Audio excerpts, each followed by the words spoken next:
What's up, everybody? TJ here.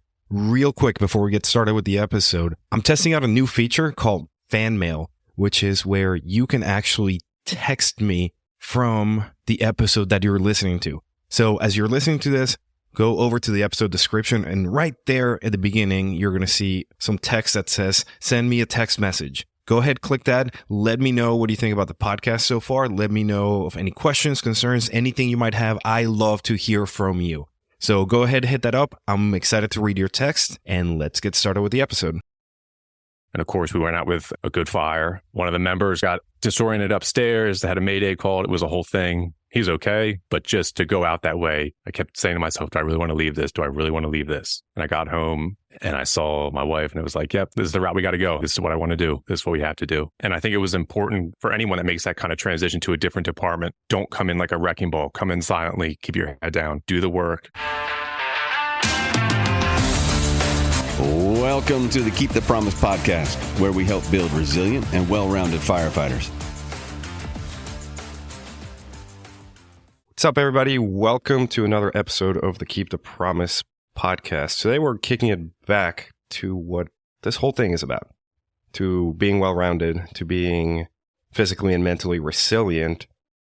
But you're going to see the twist that we have. We're not going to be talking about the usual, hey, work out, hey, eat healthy type thing.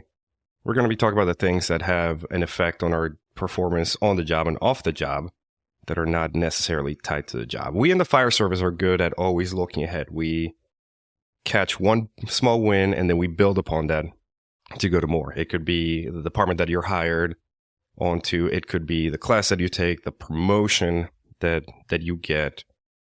And sometimes always looking ahead and always trying to climb towards more makes us miss the opportunities that are sitting beside us.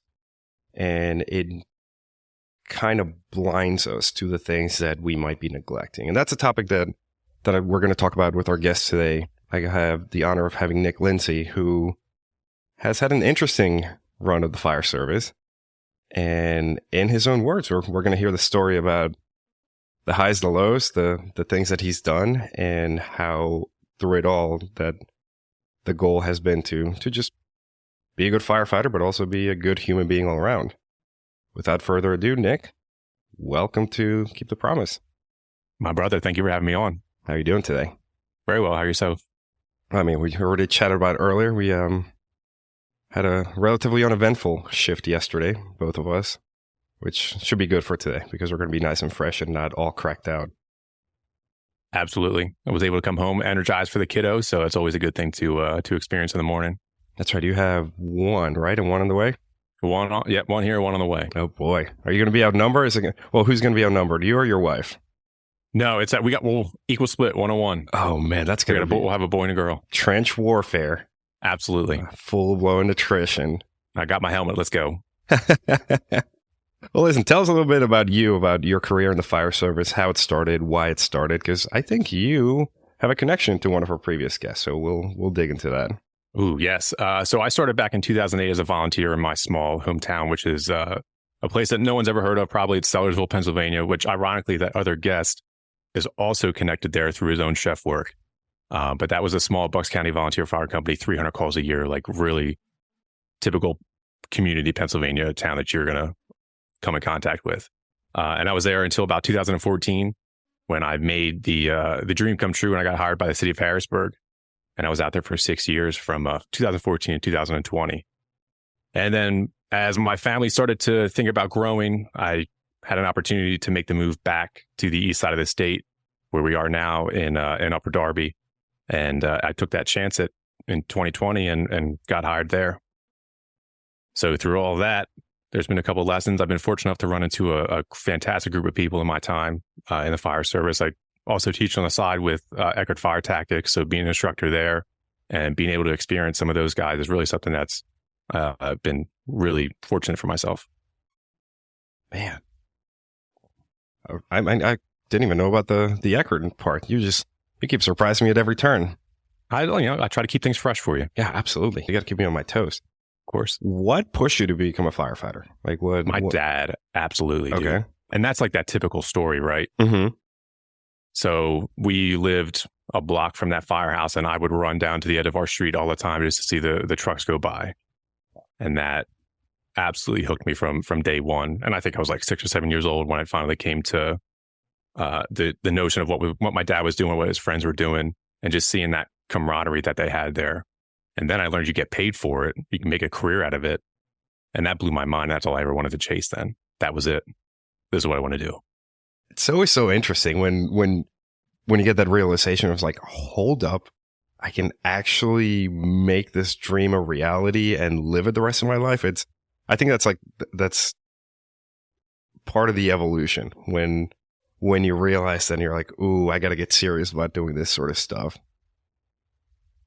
Yeah. And just, we had a couple individuals and members from that department go on to other departments too. So seeing that it was possible, not that I didn't think it was possible, but when you're in a 5,000 person town community, like getting outside of that, it's a big world, and sometimes it can be overwhelming, but having guidance from them and from other members to be like, no, do this, do that, look at this place, and really make those connections to allow you to grow and to step outside your comfort zone, to go take those tests and do those interviews, really opens up the world for you, especially in the fire service, I think.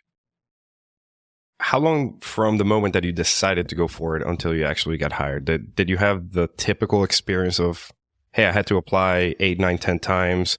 Or were you one of those like almost one-hit wonders that applied once, got hired immediately, and off you go? No, I was absolutely not a one-hit wonder. I started testing when I was 18, and I got hired when I was 24. So that was 6 years. And then I tested all across the Eastern Seaboard, all the way down to, I think, Chapel Hill, North Carolina was my lowest, was my most southern point, and then everything in between. And I think maturity was a big factor from the beginning, just because I wasn't necessarily prepared for the interview portion. I think it's a common misconception that people think that the people that sit on an interview panel always want to hear about these war stories, when truthfully, there's not typically a fire department representative on that panel sometimes. I know the ones that I've sat in before, I'm not going to tell the finance lady about some fire that I went to. And it's really important to be able to bring some of that life experience to the table. And once I understood that is when I really started to make strides and get closer to getting hired. But it wasn't until 2014 when Harrisburg finally gave me that offer. Dude, so there's two things that you mentioned that I want to cover. Is you talk about that maturity. I'm going to have to disagree with you a bit, because chugging along for 6 years without seeing any sort of progress, that is testament to maturity and to wanting the job. Like, first and foremost, well, before we dive into the next one, into the whole interview thing, how did you keep motivated? Was it motivation, or was it just that like single track focus of, I want to do this, I will get to do it, I don't care what it takes, I will move mountains? What was it? Yeah, it was absolutely that pitbull mentality. Pitbull, toy in the mouth, it's mine. I'm going to go get it regardless of what it takes.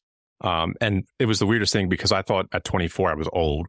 And if I didn't get it by a certain point, that it wasn't going to be worth it. Right. And now sitting here at 33, I'm like, boy, that was not the right mindset at all. I had plenty of time, like it's, your life's not over after 25. There's a lot going on still. You can still get hired. Yeah. I think we all go through that. It's like, oh my God, like late 20s, that's going to be rough. Shit, I went through the academy with a guy who I think turned 40 or 41 while we were going through the academy. And he's still chugging along, doing good work all day, every day. The other thing that I want to go back to, that you mentioned, the maturity when it comes to the interviews, and it's something that you hit on that bears repeating for all the listeners, is that ability to bring that life experience outside of the fire department. Because somebody with volunteer experience is so common for these folks who are sitting in the interview. And you and I you've interviewed people, right? Have you helped interview them or no? No, I have not. So my department, they would sometimes open it up to uniformed personnel to go and basically, hey, we'll teach you how to ask the questions. Here's what you can ask. Here's what you can't. And go through the script, do all these things. The ones that always stick out are the ones with relevant life experience outside of the fire service. People are like, oh, I can throw a ladder this quickly. I can mask up, in 0.0 seconds flat. I think people said that. I don't remember, but I remember the one dude who said that he was managing some fast food joint or something. I forget what it was, but through a technical issue, and it was one of those things that like it ran afoul of policy, accidentally ended up getting one of his lower paid employees fired. Like technically they violated a policy. He should have seen it coming. He could have put an end to it, but corporate came in and just like decapitated this person. The part that stuck out to me is that this guy went out of his way to change the policy, to send it up to corporate, and to find that person and give them their job back. Be like, hey, we fucked up. Here's your chance again. Like we are so sorry, and these are the things that we implemented to make sure it doesn't happen again. Like that's the stuff that sticks in my mind. It's being able to bring that relevant life experience that speaks about who you are as a person. Yeah, it's just understanding your story and how you can sell that in relation to the fire service. Because, Gene from HR doesn't care what you do with your mask or your hose line. Because when you start talking about that, their eyes are going to just glaze over because they have no idea what you're talking about. Right. However, implementing a policy from your own mistake and then correcting that mistake, that's absolutely public service to the T. 100%. And like you said, it that tells your story better than any war story that you can cover. So let's talk about your story now. You started in a big department. Tell me about Harrisburg. Yeah, so Harrisburg, I think, has obviously gotten its name out there fantastically since social media really took off. Mm-hmm. The Art of Firemanship days, the expo that's out there. And it's been a city that's been through a lot since the 50s, through the war years. The city consistently burning for a very long time. And being able to hop into that fire department with some of those members who were absolutely just top notch, just good people and good firemen, I don't think there was a better place. And that's really where I think I cut my teeth, truthfully. Like I was a volunteer, had some experience coming into it, but not in that urban setting where you have multiple houses with neighborhoods dumping out onto the street, yelling at you to put the fire out. That wasn't the town that I grew up in.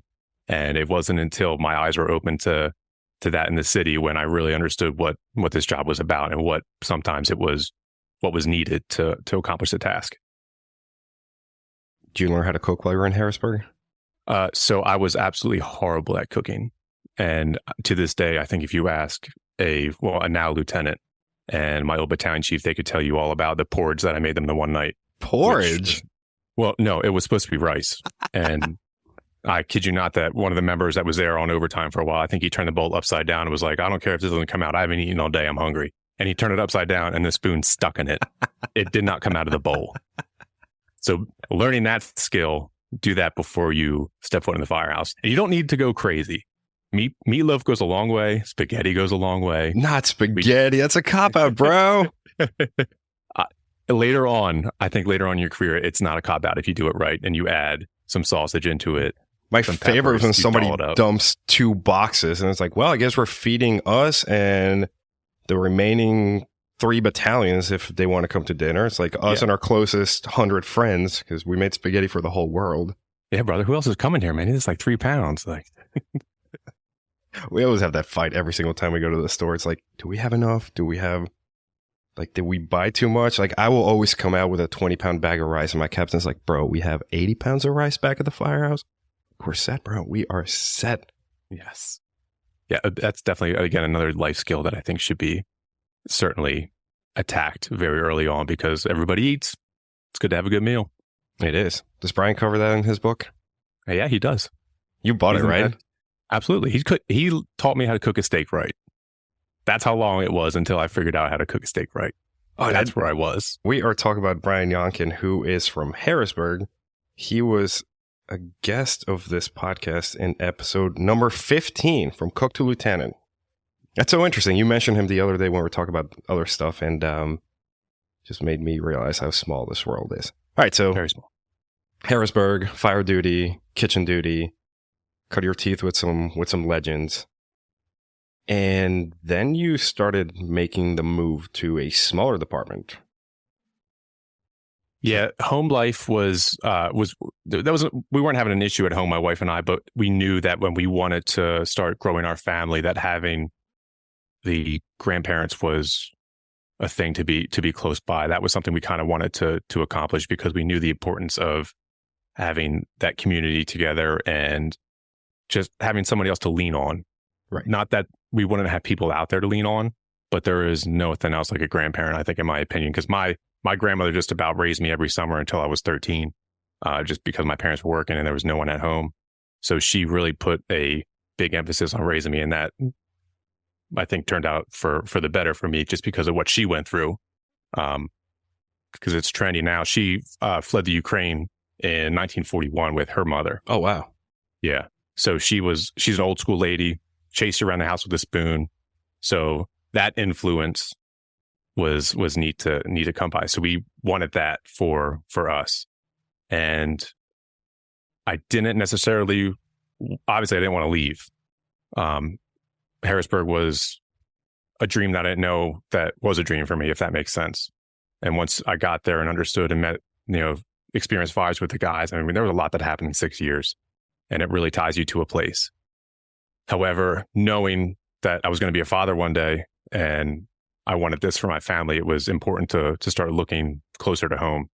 And Upper Darby came into the picture. It was close by to where my parents were, so I knew kind of what to expect as far as, fire duty and stuff like that.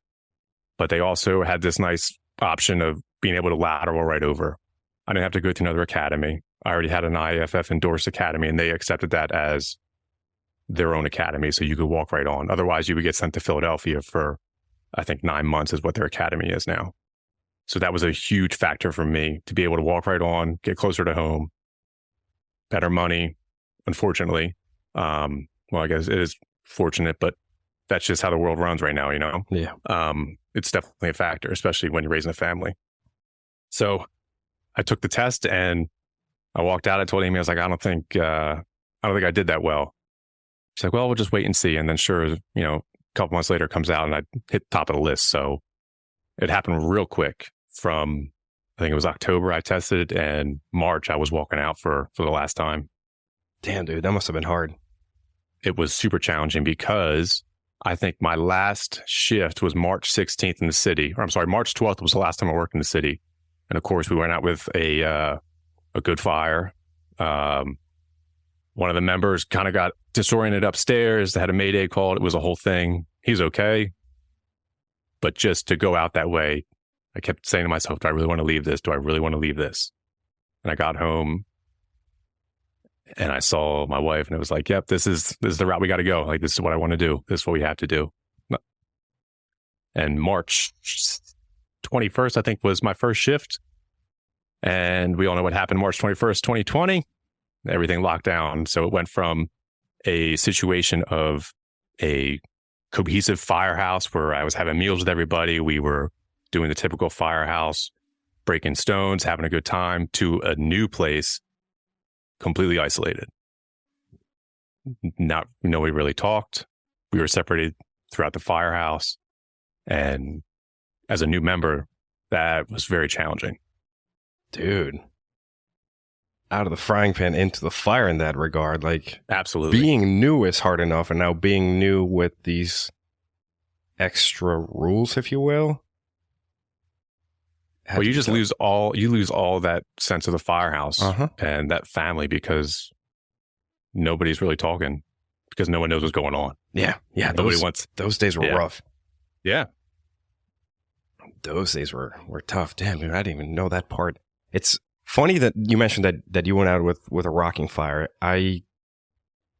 The older I get, the more I realize the world kind of gives us these signs, and let me know if the same happens to you. Because if you're like, as you're about to walk away from something, be it a job, be it a relationship, be it a place where you live, honestly, it's a change in perspective. You're getting ready for that change, but you almost feel that now the world is just showing you all of the things that you are going to miss. Maybe that partner is suddenly an amazing human being.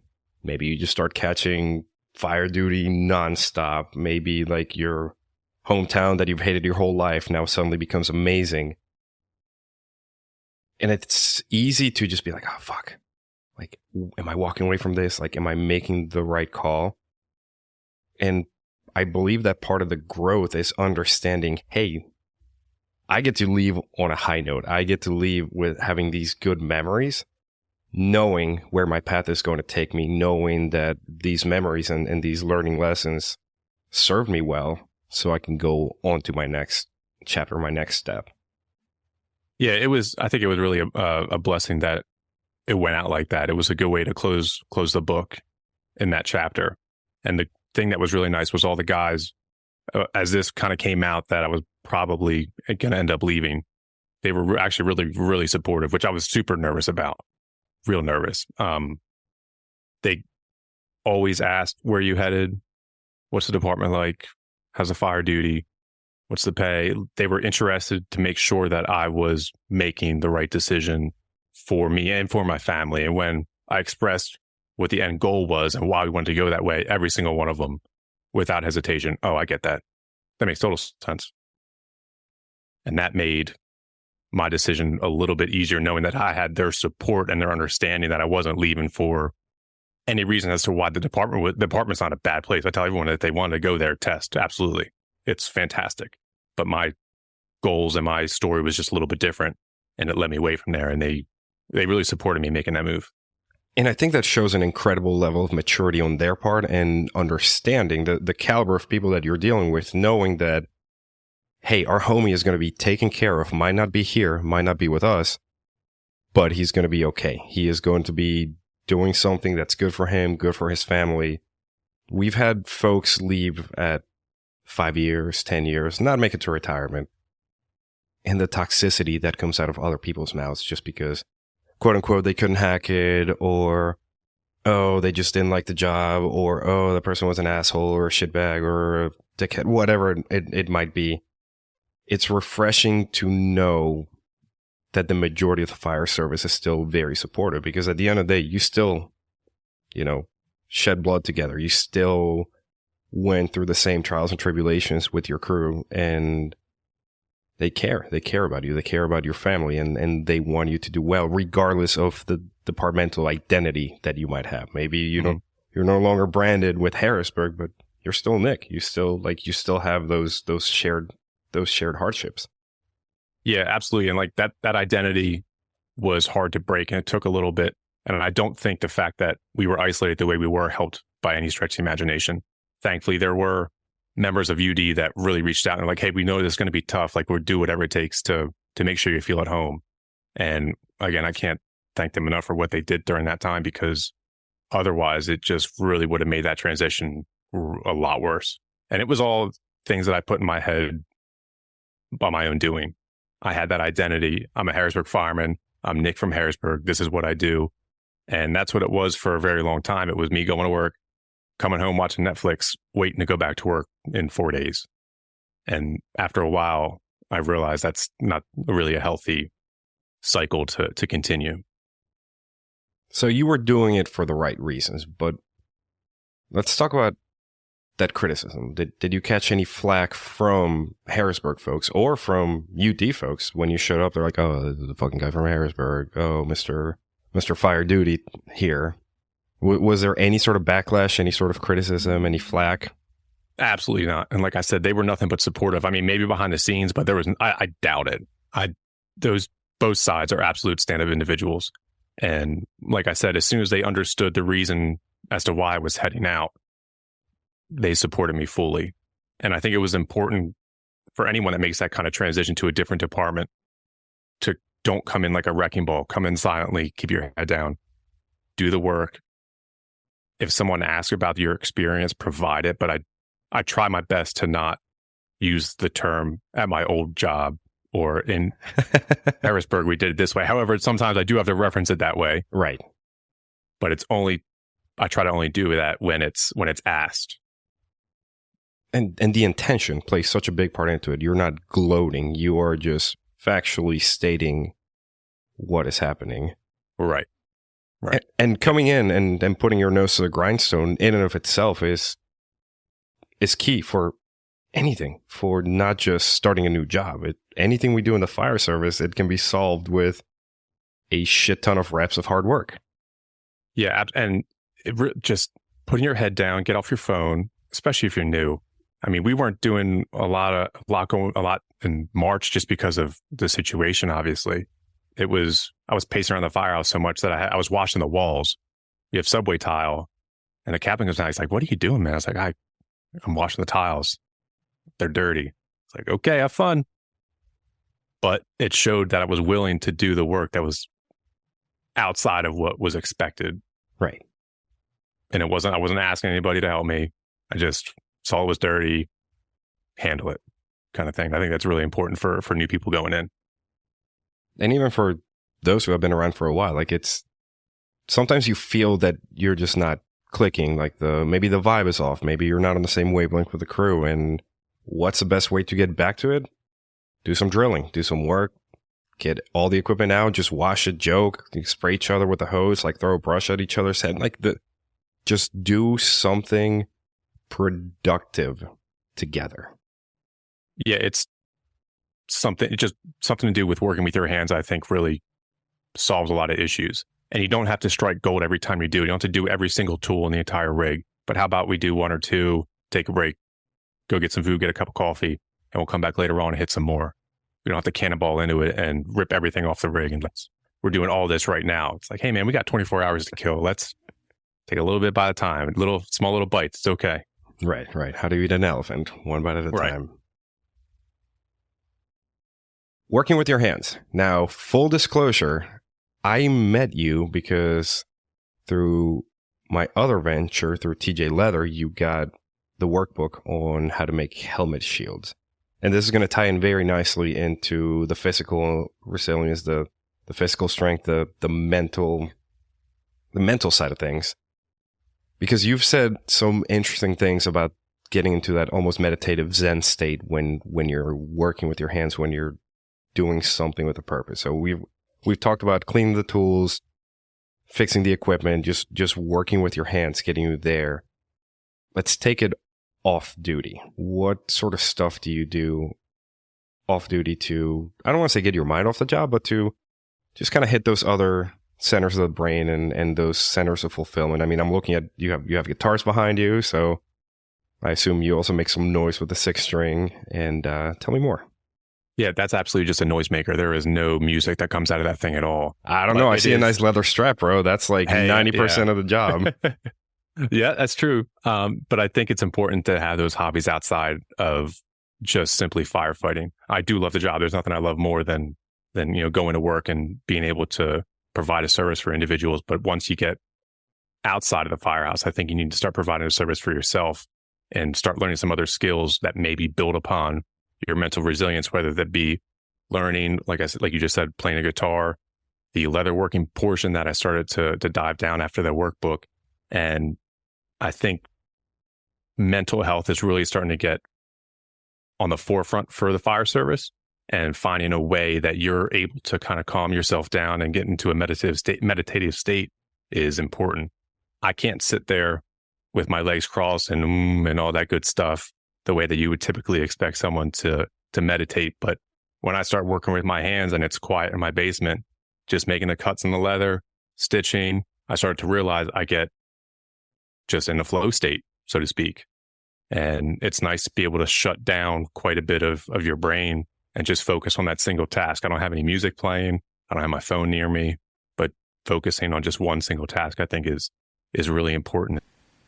What's up, Keep the Promise community? Some of you may not know that I also have another side gig called TJ Leather, where I make rugged, handcrafted leather stuff for firefighters, things like helmet shields, radio straps, chin straps, the whole 9 yards. And I want to teach you how I make my helmet shields. I'm talking everything from the tools to the patterns to every single skill that you need to put into place to make this shield. Fun fact, it is not as crazy difficult as you may think. So head on over to helmetshieldworkbook.com. I'm giving away my entire framework for free. I want you to get into this hobby and enjoy it.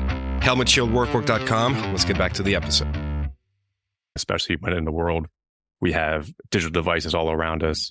Everyone's looking for the quick fix.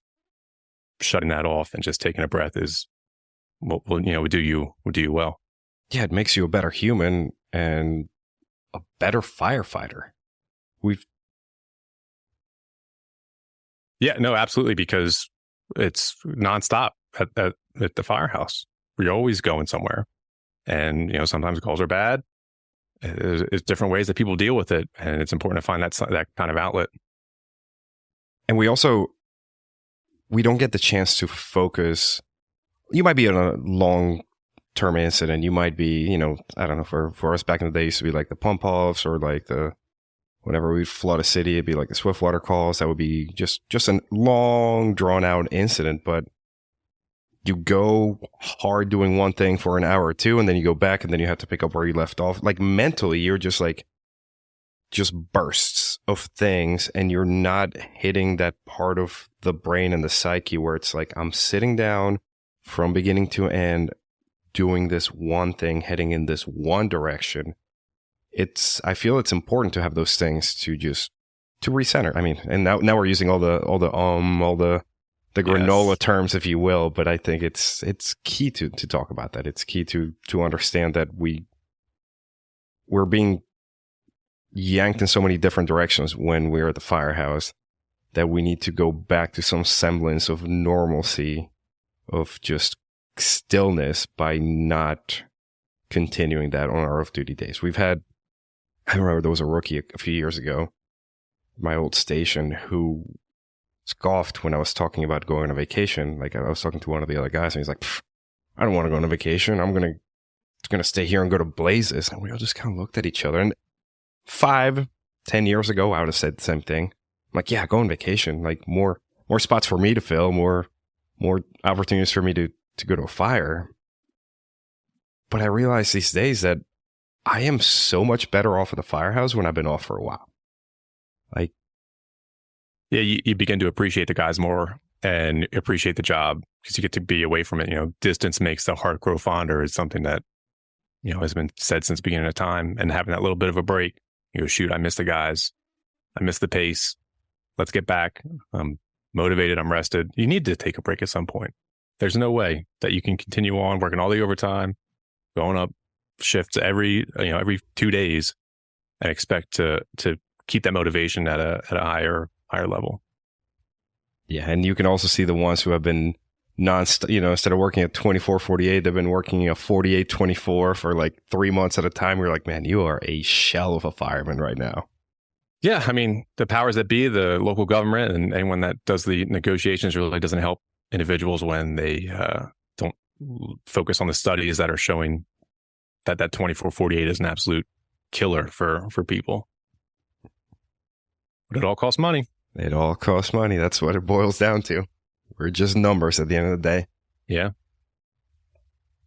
Tell me more about work-life balance. What sort of misconceptions, what sort of struggles have you dealt with? Because I feel that you're at a point now where you took that leap. You started walking in the direction of having that, keeping your tribe together, keeping your work-life balance in a healthy state. What sort of mistakes did you make leading up to them?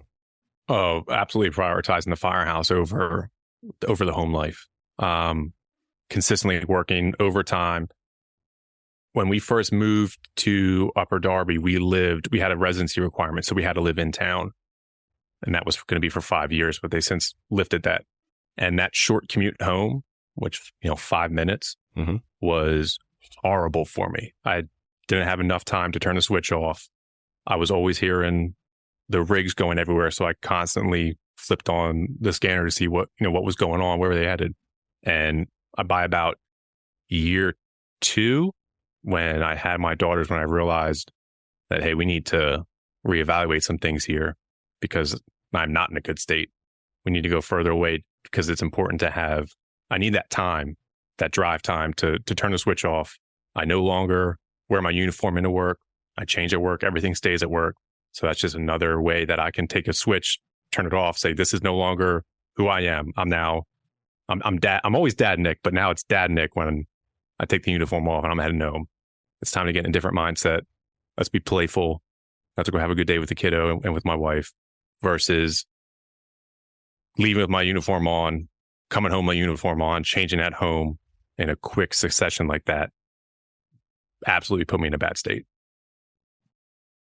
Yeah, you say that as I'm sitting here wearing my uniform from last night. In my defense, when I rolled out of bed yesterday morning on like zero sleep, I even forgot to like pack extra set of clothes. I'm just like, oh God, I am a catastrophe. No, I agree wholeheartedly. It's so important to have that physical almost demarcation of like, hey, I walk into the firehouse. Now I am firefighter Nick. Walk out. I am walking out, no longer being that person. I'm walking out into the rest of my life. It's so key to create those routines. And that might not be something that somebody else suffers with, but I forgot who told me. I wish I could remember to cite it where I first heard that term of, taking the uniform off, leaving it there, and leaving in your civilian clothes. That might not be something that someone struggles with. They might be able to come in with their uniform and go home in the uniform and not have an issue. But it was something that I could tell my personality and my anxiety level that I was at a different state when I was at home, and I shouldn't be that high, And when I started trying that is when I realized, okay, we're onto something now. I feel a little bit better. And it's those little steps that you implement to just be more human. Yeah, and it's breaking that identity too, like we talked about earlier. You don't always have to be the fireman. Not everyone has to know that you're a fireman. It's okay to let it stay at work for a little bit.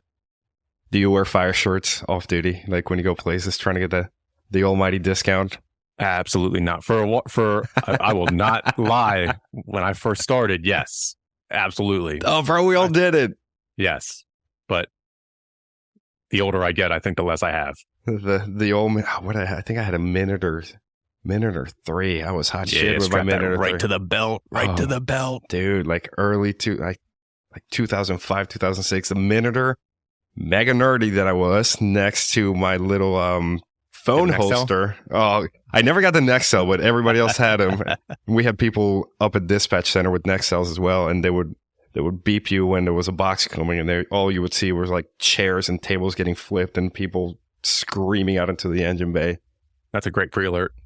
It was good times, man. Nowadays we have like computer scripts that are tapped into the dispatch CAD, and I kind of miss the old days of the Nextel. There was something funny about keying up and start yelling, and you just heard it next to somebody. You know what I mean? Mm-hmm. Yeah, and that's a good joke. Because for a while, I don't think there was any sort of the receiver did not have to acknowledge the sender. So it could be you'd be sitting there and the thing beeps and the most heinous, vulgar language comes out, and you might be sitting at dinner with your parents. You're like, so, what's up, folks? Those are the guys I hang out with. Absolute free for all. I can't believe we had them. I wonder how many like marriages, relationships, family like ties were strained because of the Nextel. I can't imagine someone sitting in a Texas Roadhouse, getting ready to eat a steak dinner with their family, and some wild Bill starts screaming over somebody's Nextel. I hope I sit at that table next to him, because there's nothing funnier than that, dude. Oh God, they should bring it back. It was that like Tonka yellow, like construction yellow phone that was pretty much I think we ran over a couple of them on purpose with the fire engine to see how well they would break, and they survived. Yeah, they were tough, man. They knew what they made, but I don't know if they thought it through. Not when it comes to, like most things, not when it comes to the fire service. No. It's funny, you look at things and new initiatives that you're like, oh God, you did not think it through. Prime example, my engine at work, I don't know which Einstein decided to put a radar system in the bumper that is made for long haul truckers.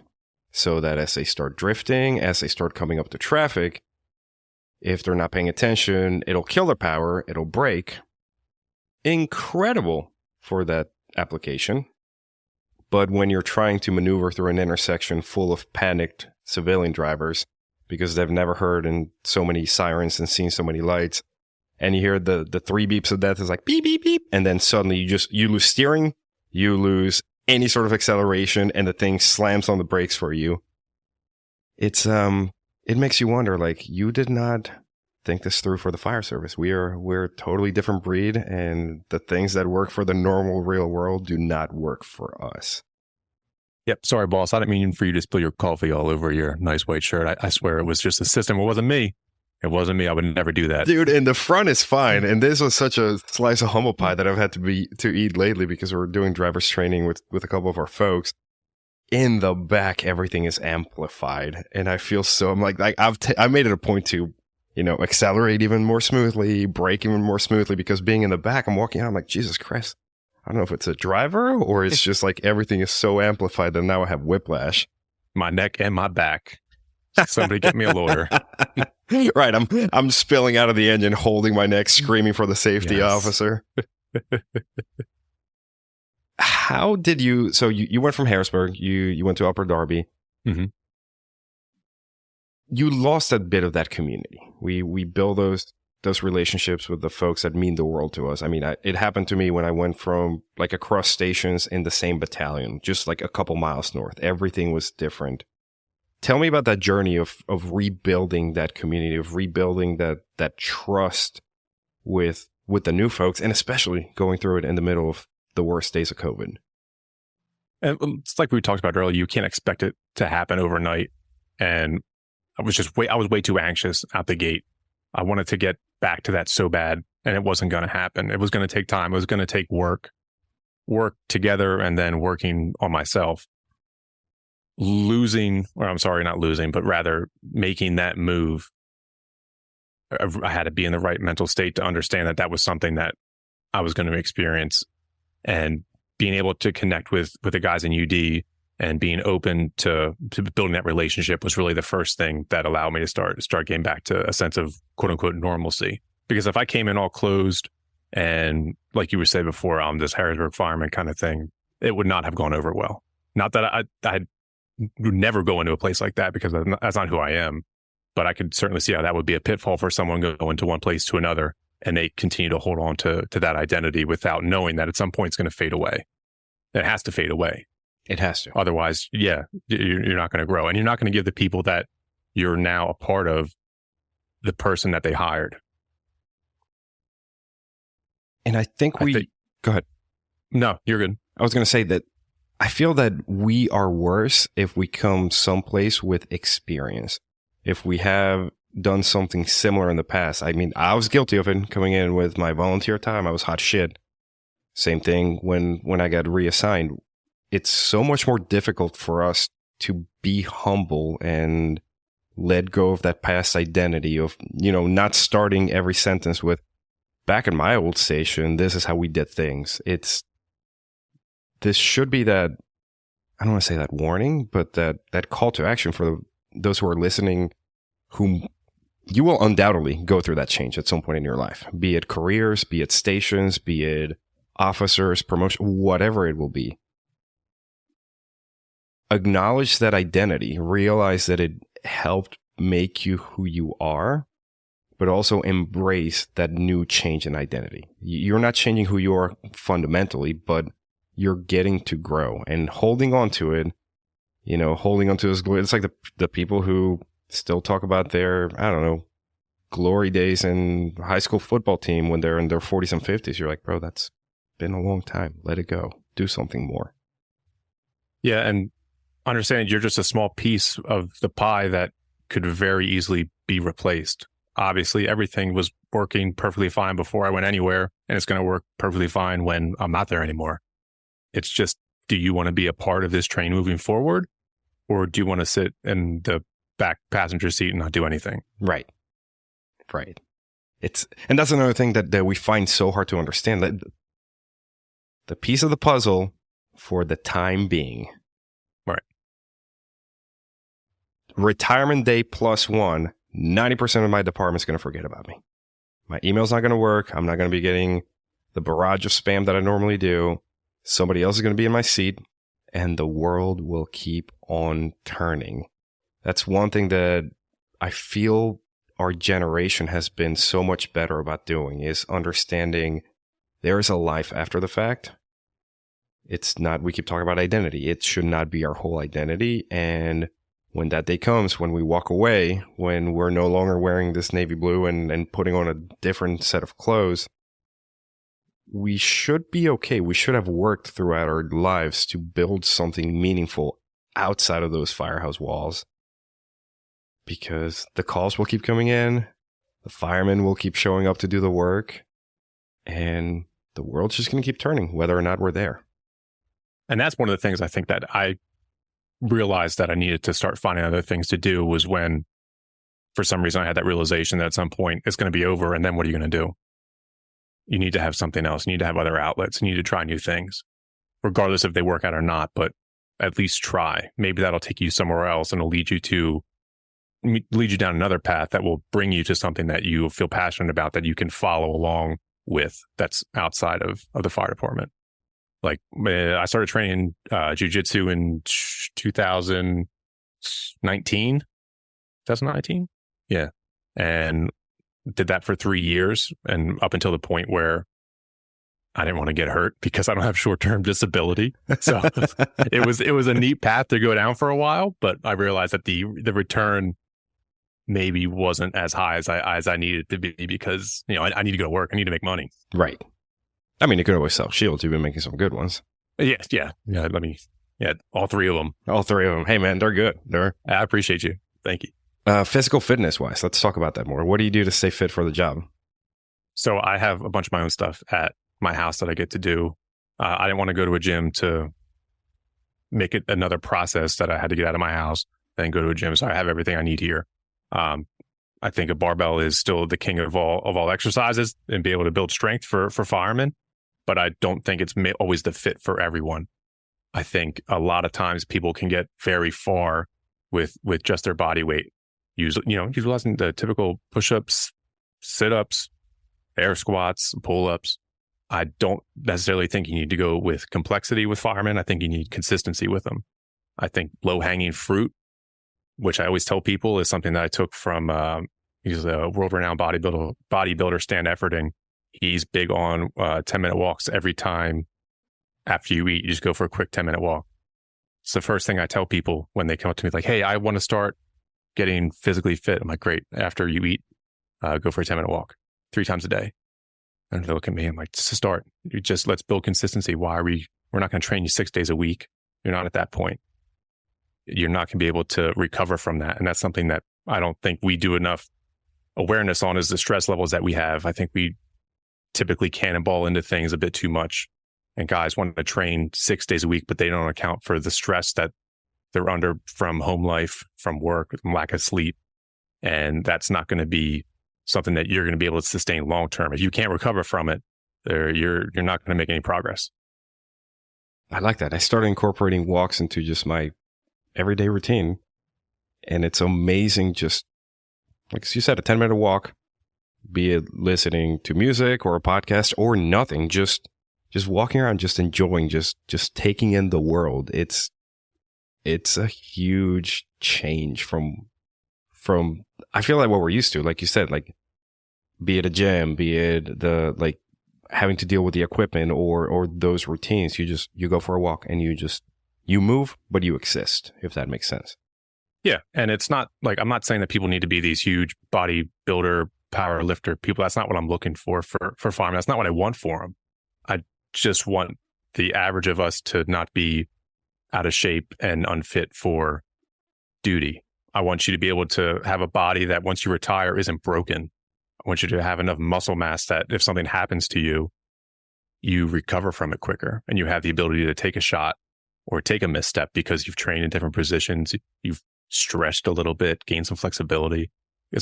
I'm sure it's the same on your job. I have guys that have detonated shoulders, detonated knees, low backs that aren't working right. And there's nothing worse than putting 25 years into a place and you're barely walking out of here. Oh my God. It's not worth it. It's not worth it. The key, and I've heard it through the years, is you want to make sure you get more out of your retirement than you put in. Yeah. You do 20 years, you got to make sure you live at least an extra 21 to make it worth your while. Mm-hmm. There's no point in being that guy who retires after 20 and then drops dead at 20 plus 1 day. That shit is heartbreaking. Sometimes that makes me just dislike the job, because I'm like, 20 years for what? For 1 day of retirement? Come on, man. And that's where I think it's important too, that guys or individuals are just following the right physical fitness program. I enjoy the concept of CrossFit. I like what it did. It built a community around fitness and allowed people to come to a single spot and experience that workout together. I think the community aspect of that was fantastic. But going for higher rep Olympic movements, with whether it be the clean or the snatch or the barbell, is super technical. And if you're not trained at that and you go right into it thinking that that's something that you're going to do well in, I don't think for the long term, if you don't have that background, I would steer you away from that. I'd rather see you swing a kettlebell, or we'll take you out front and you'll push the prowler sled. And the nice thing with that is it's low impact, it takes no skill, and you can't get hurt. And you could push yourself to a point where you're going to see the Lord. If you never pushed a prowler sled before, it's something to experience, because it always gets easier. The sled itself is 70 pounds. So if we load that up with 4 plates and you push it as far as you can, you're like, Nick, I can't go any further. And we take 2 plates off. I'm like, you can push it further now. And you keep pushing it and you pull 2 more plates off and you're down to just a sled. And by the time you're done, you're puking in your neighbor's yard and having a good time. Like, I did it. And the neat thing with that is you can come back the next day and do the same thing, because of the nature of that movement. It's concentric only. So it's not going to make you sore for tomorrow. Whereas if you were to back squat, that eccentric, that lowering portion is going to create that delayed onset muscle syndrome where it gets sore. Whereas with that sled, you're free all day, man. You'll be good tomorrow. Yeah.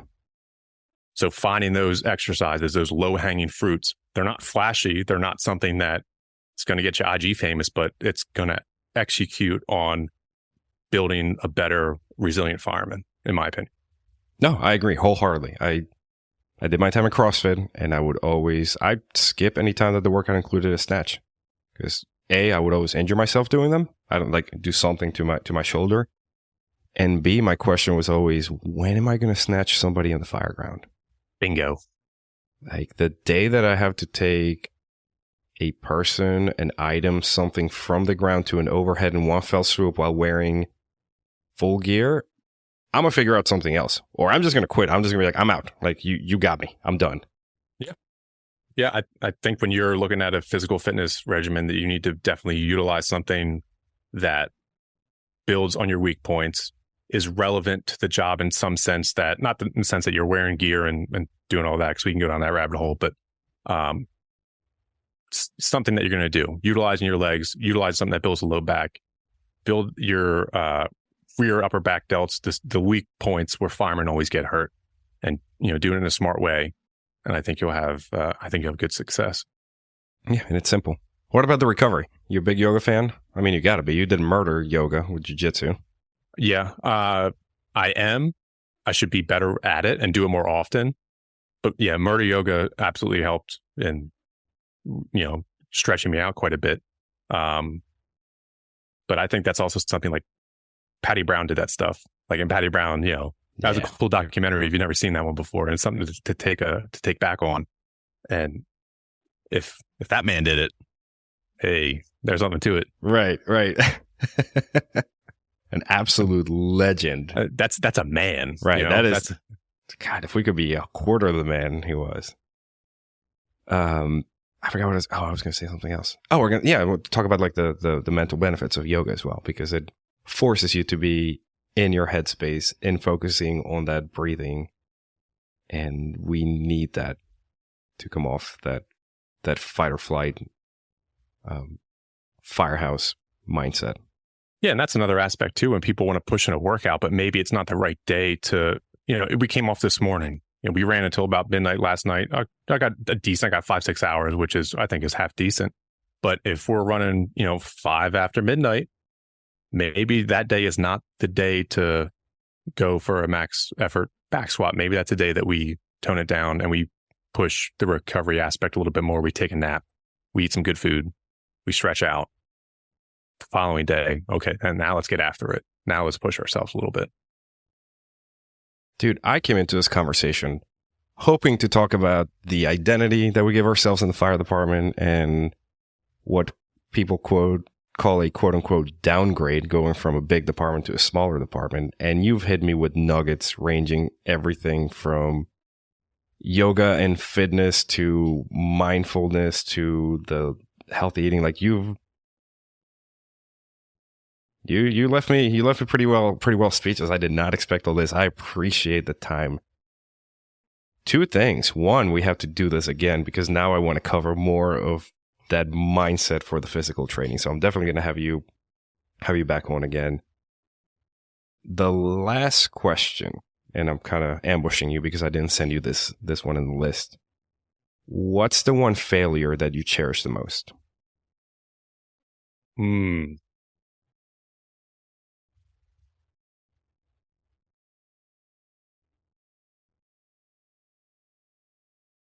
Unfortunately, there was like a recent one that I can't not keep thinking of. I mean, it's goofy. It really is goofy because it just happened the other day. But it was a slice of humble pie. So we have a backup policy at work, and somebody that you might be talking to right now necessarily didn't follow that backup policy and may or may not allegedly, maybe, backed a ladder truck into a fire hydrant. Talk about that irony. So you want to talk about something that could have been a lot worse. God forbid that was a kid. Like, could you imagine? Thankfully, it was an inanimate object. It was just a hydrant. So something so small like that, but it left such a big imprint on my mind because that was the first time in a very long time. I don't remember the last time that I tagged something like that, to really make sure that I'm dotting my T's. I'm sorry. I'm dotting my I's and crossing my T's. Truck guy, you're not used to spelling. No, even the smallest, things that you don't think are significant, and taking the time and, watching my mirrors and making sure I have somebody behind me. Because from now on, that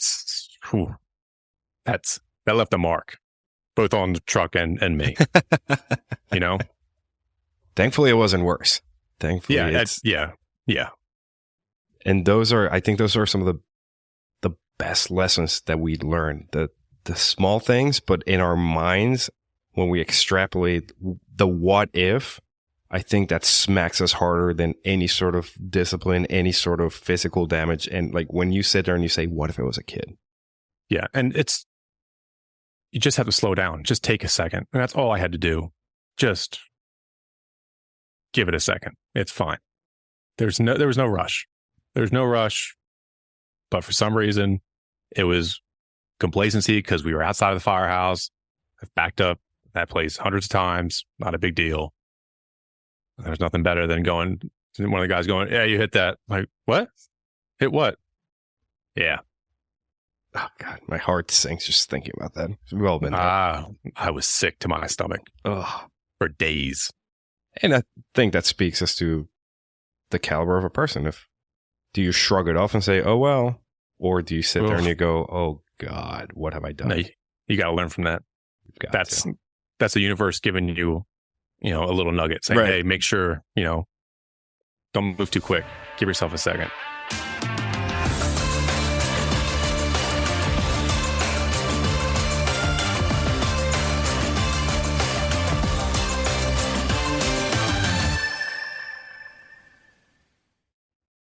What's up, everybody? TJ here. I hope you enjoyed and you got a ton of value from Nick's episode.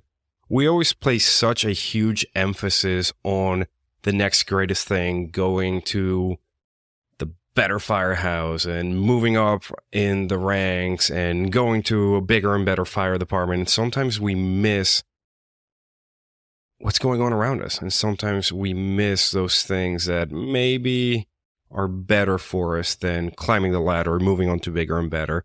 So it was very refreshing to hear Nick's story about saying, like, hold up, we're pumping the brakes, I'm doing this for my family, and how now he is thriving in his new department, even though it's smaller than the one where he came from. Also, shout out to the dudes and gals at Harrisburg and Upper Darby for being so understanding. You would expect some sort of flack and some sort of BS from both sides, and the way he made it sound, both have been nothing but amazing human beings, and that's the way it should be, because it is a brotherhood. We are all firefighters. End of story.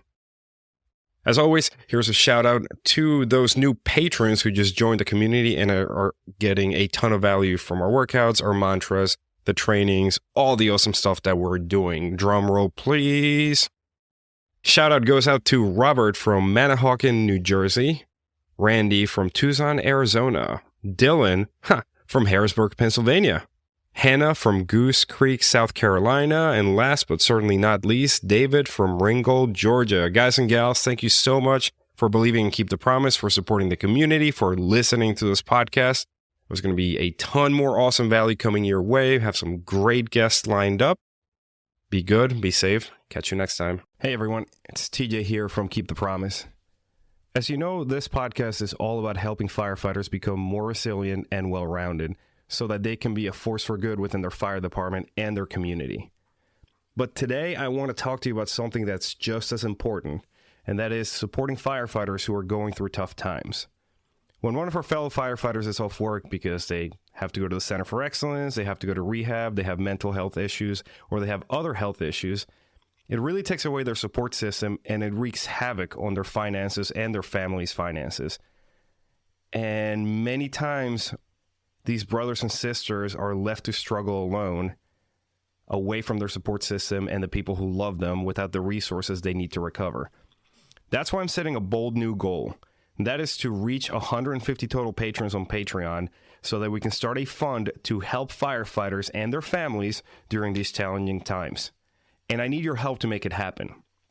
With your support on Patreon, we'll be able to provide financial assistance to firefighter families who are battling things like addiction, depression, and cancer. We're going to help alleviate the financial strain that can come with being away from the fire department so that our brothers and sisters can focus on healing and recovering.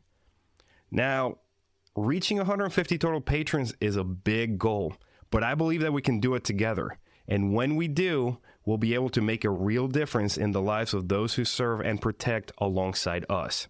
So, if you're not already a patron, I invite you to join us today. Head over to joinkeepthepromise.com and sign up today.